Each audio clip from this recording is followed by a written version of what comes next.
Ladies and gentlemen, it is my pleasure to welcome you to the high-level conference on justice for children, jointly organized by the European Union and the United Nations Children's Fund or UNICEF.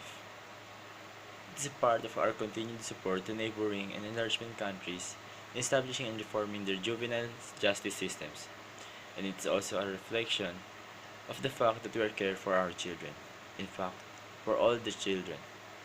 Before before taking stock of the current state of play and what needs to be done in the future, let me underline my strong commitment to implementing the European Union's policy on the promotion and protection of the children's rights. This calls for reinforced cooperation with national authorities and civil society so that we can ensure the children are treated as fully fledged members of society. There are still many challenges regarding the right of the children and juvenile justice within the EU. In fact, the EU itself has adopted several pieces of legislation relevant to the children in justice in recent years. For example, the Directive of Sexual Abuse and Exploitation and Anti-Trafficking Directive, and we intend to propose a new measure on suspects or defendants.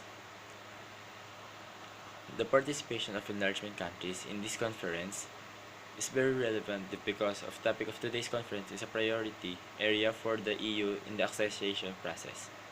Indeed, the EU Acquis on children's rights and child protection is not limited to Chapter 23, Judiciary and Fundamental Rights. No less than 17 under Acquis chapters contain legal instruments that have important provisions on children's rights and protections. Despite some progress, there is still scope for the considerable improvement when it comes to children's rights.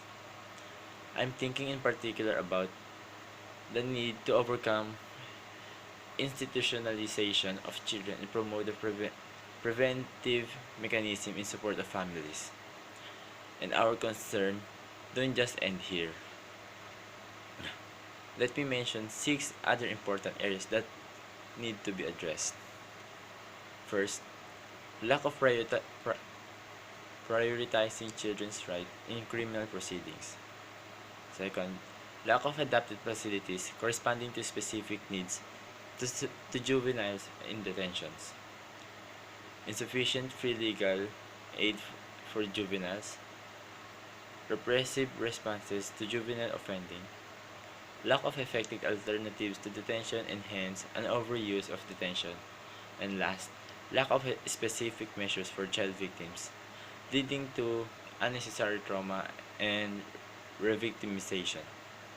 This is why it is so important that neighboring and enlargement countries not only adhere to international human rights standards, but they must also ensure the effective implementation of recently adopted criminal justice legislation, which in some countries is very progressive. Support for justice reform is one of the core pillars of the European Union external action.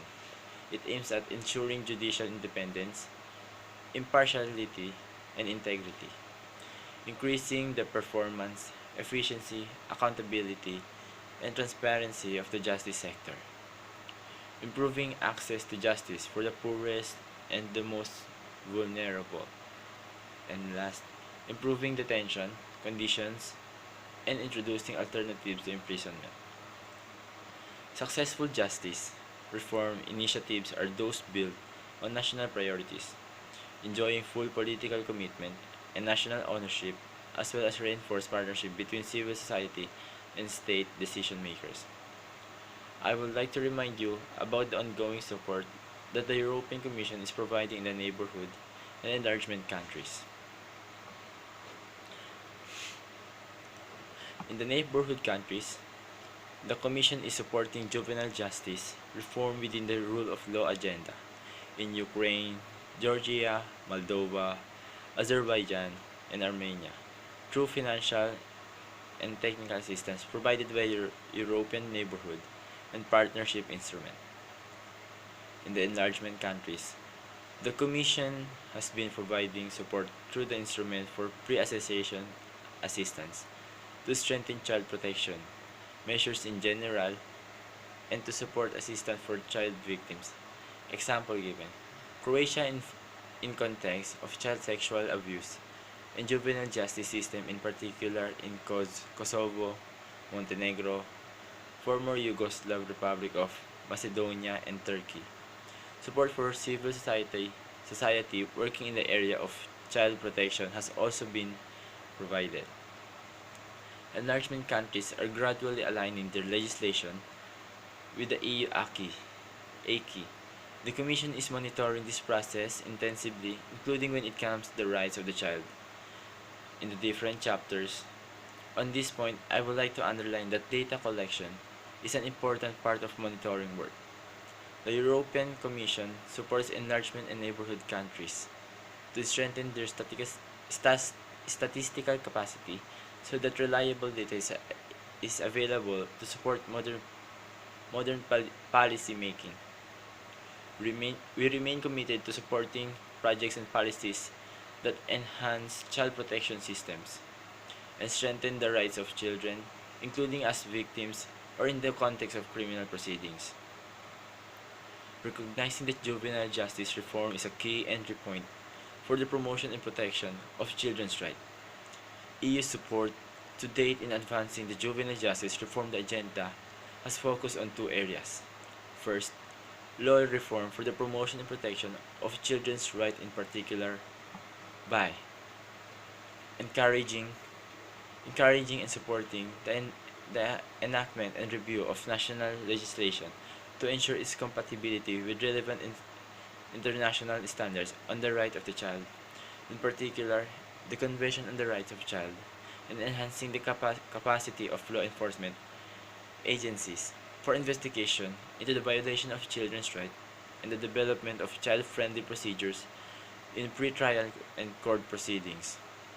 Second, combating and discouraging violation of children's rights, in particular by prohibiting violation of the children's right and ill treatment of children in law, including criminal law, and ending impunity for violation of children's rights, and taking effective legislative, administrative, judicial, and other measures to prevent violation of children's rights under the jurisdiction of the state and the combat impunity for such violations.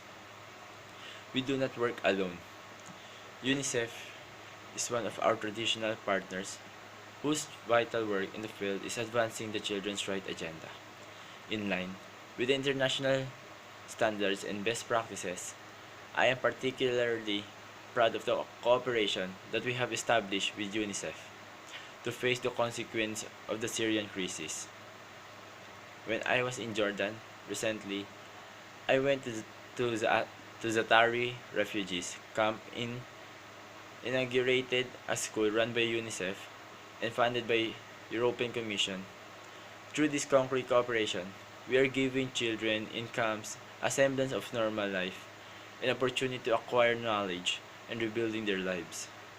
Through innovative approaches, research, know-how, and constant involvement, UNICEF has greatly contributed in advising countries on how to reform their juveniles justice system based on modern legislation, policies, and operations. Today, we have the opportunity to discuss our achievements, but also what remains to be done and how so that children can enjoy their rights and freedom and state can properly respond to their demands and expectations. That is the world we seek. It is our mutual interest and it's our common goal. The children deserves nothing less. Thank you.